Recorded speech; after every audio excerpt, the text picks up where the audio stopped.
അപ്പോൾ എങ്ങനെയാണ് ഈ സൈഡ് ഹസിലിനെ നമുക്കൊരു ഫുൾ ടൈം ബിസിനസ്സാക്കി മാറ്റാൻ പറ്റുന്നത്?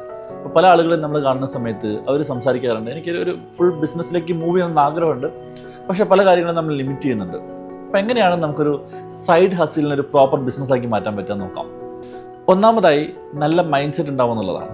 നല്ല മൈൻഡ് സെറ്റ് എന്ന് പറഞ്ഞാൽ ഒരു ഓൺട്രപ്രണറൽ മൈൻഡ് സെറ്റ് ഉണ്ടാവുക എന്നുള്ളതാണ്. പലപ്പോഴും നമ്മൾ എംപ്ലോയ്മെൻറ്റിൽ നിന്നും ഓൺട്രപ്രണർഷിപ്പിലേക്ക് മാറുന്ന സമയത്ത് നമ്മുടെ മൈൻഡ് സെറ്റ് പലപ്പോഴും എംപ്ലോയ്മെൻറ്റ് മൈൻഡ് സെറ്റിലായിരിക്കും നിൽക്കുന്നുണ്ടാവുക. പക്ഷേ ഓൺട്രപ്രണറൽ മൈൻഡ് സെറ്റിനകത്ത് ഒരുപാട് കാര്യങ്ങളുണ്ട്. നമുക്ക് എംപ്ലോയ്മെൻറ്റിൽ ഉണ്ടാകുന്ന ഒരുപാട് കംഫർട്ടബിൾ നമുക്ക് ഉണ്ടാവില്ല. നേരെ മറിച്ച് ഓൺട്രപ്രണർഷിപ്പിനകത്ത് ഒരുപാട് ചലഞ്ചസ് ഉണ്ടാവും. രണ്ടാമത്തെ സ്റ്റെപ്പ് കൃത്യമായിട്ടൊരു ബിസിനസ് പ്ലാൻ ഉണ്ടാവുക എന്നുള്ളതാണ്. പലപ്പോഴും സ്റ്റാർട്ടപ്പ് ബിസിനസ്സിലേക്ക് ഇറങ്ങുന്ന സമയത്ത് പല ആളുകൾക്കും കൃത്യമായ ബിസിനസ് പ്ലാനുകൾ ഉണ്ടാവാറില്ല. മൂന്നാമതായിട്ട് ഏറ്റവും ഇമ്പോർട്ടൻ്റ് ആയിട്ടുള്ളത് ഫണ്ട് തന്നെയാണ്.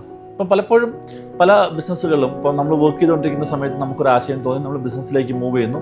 പലപ്പോഴും ഒരു ഘട്ടം കഴിയുമ്പം നമ്മൾ കണ്ടിട്ടുള്ളത് ആളുകൾ ഫണ്ടിങ്ങിൽ ഷോർട്ടേജ് വരും. നാലാമത്തതും ഏറ്റവും ഇമ്പോർട്ടൻ്റ് ആയിട്ടുള്ള സ്റ്റെപ്പ് എന്ന് പറഞ്ഞാൽ നെറ്റ്വർക്കിംഗ് ആണ്. ഒരു എംപ്ലോയ്മെൻറ്റിൽ നിൽക്കുന്ന സമയത്ത് പലപ്പോഴും നമുക്കൊരു നെറ്റ്വർക്കിങ്ങിൻ്റെ ആവശ്യകത ഉണ്ടാവില്ല. കാരണം നമ്മൾ നമ്മുടെ ലിമിറ്റഡ് ആയിട്ടുള്ള വർക്കിനകത്ത് ഇൻവോൾവ് ആയിരിക്കുന്നു. നമ്മുടെ പിയർ ഗ്രൂപ്പ് ഉണ്ടാവും. അതിനപ്പുറത്തേക്ക് നെറ്റ്വർക്കിംഗ് പലപ്പോഴും നമുക്ക് ആവശ്യം ഉണ്ടാവില്ല. അഞ്ചാമതായിട്ടുള്ളത് എക്സിക്യൂഷനാണ്. പല ബിസിനസ്സുകളും ഐഡിയയിലൊക്കെ വളരെ മികച്ചതായിരിക്കും, പക്ഷേ എക്സിക്യൂഷനിലേക്ക് വരുന്ന സമയത്ത് അവിടെ ഒരുപാട് പാളിച്ചകളുണ്ടാവും.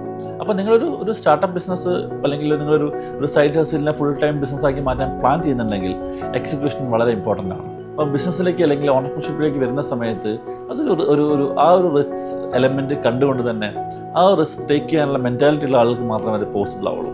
അപ്പം എക്സിക്യൂഷൻ ഒട്ടും എളുപ്പമല്ല, ടഫായിരിക്കാം, ഡിഫിക്കൽട്ടായിരിക്കാം. പക്ഷേ ആ ഒരു സ്റ്റെപ്പ് എടുത്തു കഴിഞ്ഞാൽ മാത്രമേ, അഞ്ചാമത്തെ സ്റ്റെപ്പായിട്ട് എക്സിക്യൂഷൻ ചെയ്താൽ മാത്രമേ നിങ്ങളുടെ ആ ഒരു സൈഡ് ഹസിൽ നിന്നുള്ള ഫുൾ ടൈം ബിസിനസ്സിലേക്കുള്ള യാത്ര കംപ്ലീറ്റ് ആവുള്ളൂ.